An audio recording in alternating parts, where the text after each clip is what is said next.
আগামী মঙ্গলবার বেইজিংয়ে বাংলাদেশ ও চীনের মধ্যে পররাষ্ট্রমন্ত্রী পর্যায়ের বৈঠক হবে।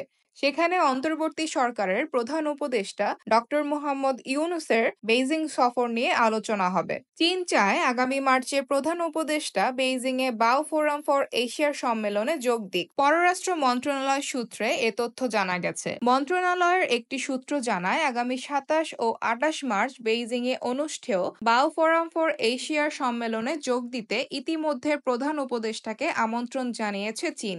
দুই দেশের সম্পর্কের ৫০ বছর পূর্তিতে বহুপাক্ষিক ফোরামে ডক্টর ইউনূস যোগ দেবেন ধারণা চীনের। ঢাকার সংশ্লিষ্টরা মনে করছে, যদি বহুপাক্ষিক ফোরামে যোগ দিতে মার্চে প্রধান উপদেষ্টা বেইজিং সফর করেন, সেক্ষেত্রে একসঙ্গে দ্বিপক্ষীয় সফর সেরে ফেলার সুযোগ রয়েছে। কূটনৈতিক সূত্রে জানা গেছে, বিএফএ সম্মেলনে যোগ দেওয়ার পাশাপাশি বেইজিং সফরের সময় প্রধান উপদেষ্টার সঙ্গে দ্বিপক্ষীয় শীর্ষ বৈঠক আয়োজন করতে আগ্রহী চীন। যদি ডক্টর ইউনূস যেতে চান, ভাড়া করা উড়োজাহাজ পাঠাতে চায় চীন। আগামী ২৫ থেকে ২৮ মার্চ বেইজিংয়ে ২৫ দেশের জোট বিএফ-এর সম্মেলনে যোগ দিতে সম্প্রতি প্রধান উপদেষ্টাকে আমন্ত্রণ জানানো হয়েছে। চীন ওই ফোরামের বৈঠকে যোগ দেওয়ার ফাঁকে প্রেসিডেন্ট শি জিনপিং সহ দেশটির রাজনৈতিক নেতাদের সঙ্গে বাংলাদেশের শীর্ষ নেতার আলোচনা আয়োজন করতে আগ্রহী।